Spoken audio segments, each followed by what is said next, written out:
On behalf of the Berkeley Law Society, we want to thank our Dean, Dean Chemerinsky, who was kind enough to give us some of his valuable time for an interview about some very urgent current constitutional issues.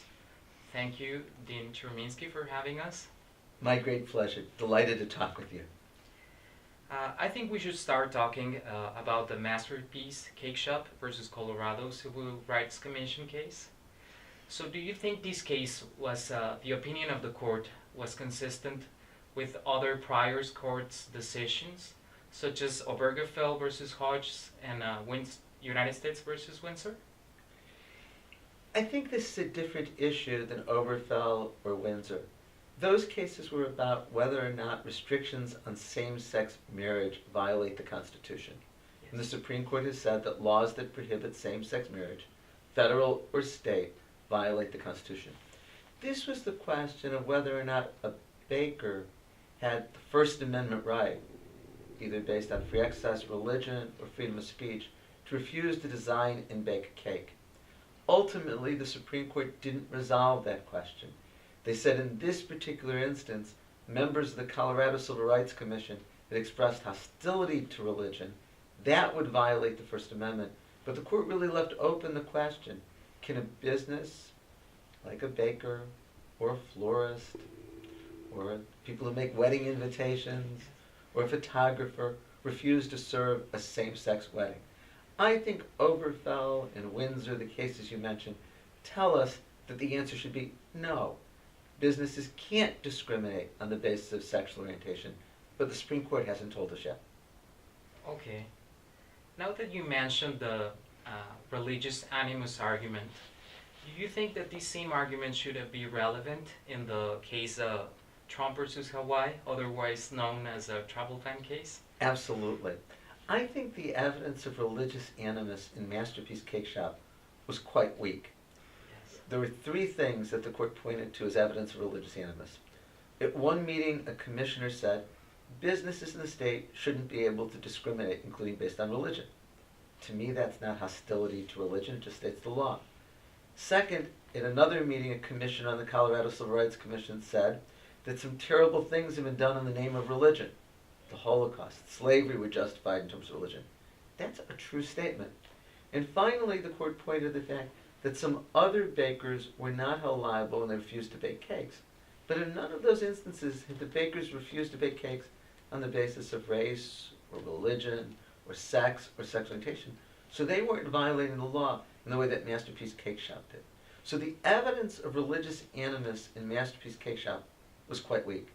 But the evidence of religious animus in the travel ban case is quite strong. Donald Trump, as a candidate, said he wanted to have a Muslim ban. Rudy Giuliani said that Donald Trump asked him to design a Muslim ban that could get through the courts. It will be interesting to see when Trump versus Hawaii comes down if the court's consistent, whether they're willing to find this much stronger evidence of religious animus enough to make it unconstitutional. We're, of course, speaking on June 21st before Trump versus Hawaii has come down from the Supreme Court. Okay. So, as you said before, the petitioner in Masterpiece Cake Shop raised two different constitutional claims. One was about freedom of religion, which was the one that the opinion of the court actually addressed, and the other one was about freedom of speech. So, in his concurring opinion, Justice Thomas said that the designing and making of a cake actually constitutes expressive conduct. Meanwhile, Justice Ginsburg, in his dissent, said that it was that the petitioner didn't provide enough evidence in order to show that the creation of a cake actually conveys a message. What is your opinion on this matter? I am very skeptical that baking a cake is speech. Now, if baking a cake is speech, then isn't making a floral arrangement for a wedding speech? Isn't taking pictures speech? Isn't making the invitations speech? In fact, if baking a cake is speech, then isn't cooking food speech? There was a very famous Supreme Court case in the mid-1960s that involved a restaurant in Alabama called Ollie's Barbecue. It refused to admit or serve African American customers. and it got sued for violating the Civil Rights Act. The Supreme Court unanimously ruled against Ollie's barbecue. But if baking a cake is speech, and you can't force a baker to do that, then why isn't making barbecue speech? And wouldn't it violate the First Amendment to force them to do that? In fact, if baking a cake is expressive activity, isn't any work expressive activity? Wouldn't the court then be opening the door to an exception to every civil rights law that's ever been adopted? Very interesting point there. So now we're talking about free speech.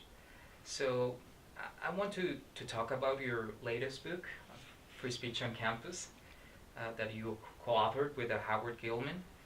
So I think this is, I'm going to quote you, I think this is one of the main theses of the book, that freedom of expression and academic freedom are at the very core of the mission of colleges and universities. And limiting the expression of ideas would undermine the very learning environment that is central to higher education. So you also proclaim that campuses can never censor or punish the expression of ideas, no matter how offensive and harmful they might be considered by some persons or groups. But at the same time, you said that universities should use their most powerful tool, which is to speak, and to promote a particular type of speech which supports inclusion and diversity. And that public universities should also use funds to create programs that give voices or a platform to victims of hateful speech or bullying. So to what extent do you consider that it is possible that by using public funding to promote a particular type of speech, public universities can also incur in some sort of indirect censorship? You correctly state the thesis of our book. Okay. It's that all ideas and views should be expressed on campus. That a campus should never be able to stop the expression of views on the grounds it's offensive, even deeply offensive. Now, you say, might there be pressures on a campus that create indirect censorship? To me, there's an enormous difference in terms of the Constitution and academic freedom between the institution, the college or university, punishing speech, and social pressures with regard to speech. Social pressures about speech exist all the time. We all learn from a young age there's certain things you don't say or do in public. There's certain things you don't say to other people. That's all about social pressure. I have no problem with social pressure limiting speech. I think what the First Amendment says is the government can't do so. Okay. In the soul of the First Amendment, Floyd Abrahams contends that it is understandable that some nations have sometimes responded by limiting particularly hateful speech that may have contributed to past tragedies. But he also claims that the United States has been fortunate enough not to have suffered any of those horrific events. Do you agree with the idea that in certain democratic societies, because of the experiences of the past, hateful speech can be prohibited? I'm, of course, an expert on United States constitutional law, and I feel very comfortable expressing an opinion about this country. Okay. Much harder for me when I talk about foreign countries. What I do know, because I've researched a great deal, is that when foreign countries have tried to prohibit hate speech, the laws are often used against the very people that they're meant to protect. That when England adopted a law prohibiting hate speech, the first prosecution under it was against a Zionist group, with the prosecutor saying Zionism is a form of racism. In France, one of the most frequently prosecuted individuals is the activist Brigitte Bardot. She's an animal rights activist as well as an actress, and she's against the ritual use of animals in part of religious observances. And I could go through the rest of the world and show that hate speech laws are often used against the very people who we're trying most to protect. At the same time, we've also seen across the world that laws restricting hate speech don't succeed in their goals. Germany, for example, had a law that prohibited advocacy of Nazism in the 1920s, and when the people who were advocating Nazism got arrested, they just became heroes within the society, and it didn't achieve its goal at all. So while I'm hesitant to make judgments about foreign countries, I'm inherently skeptical that the solution is going to come by restricting speech. Okay.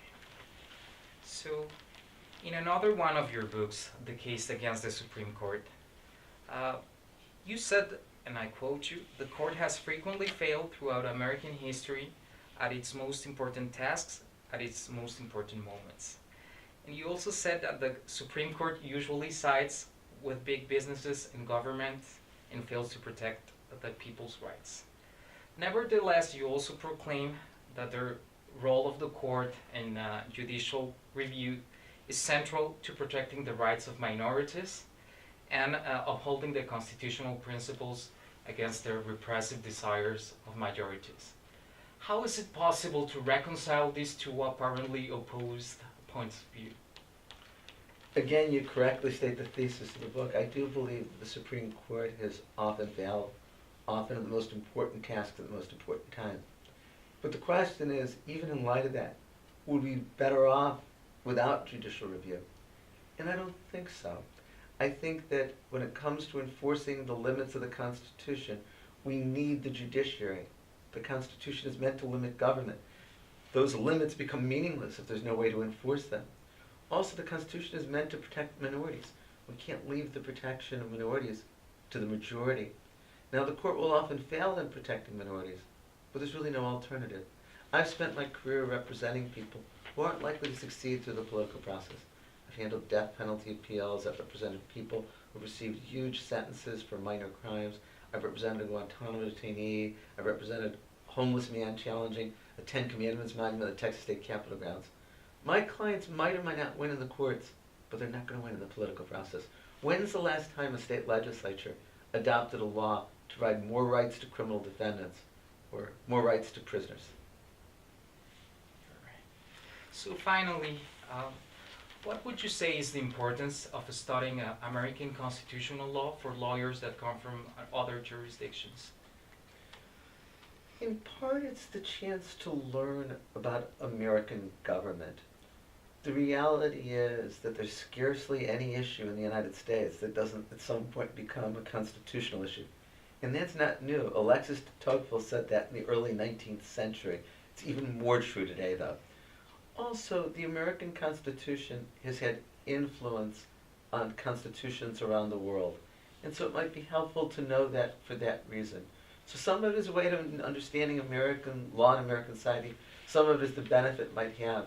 The American Constitution is a deeply flawed document. I don't recommend that people study it because of any perfection about it or how it's been interpreted. But it's just one form of government, and it's one that I think has had real influence across the world. Okay. Well, thank you very much, Thank Dean you. Chemerinsky, for having Thank us. you. My pleasure.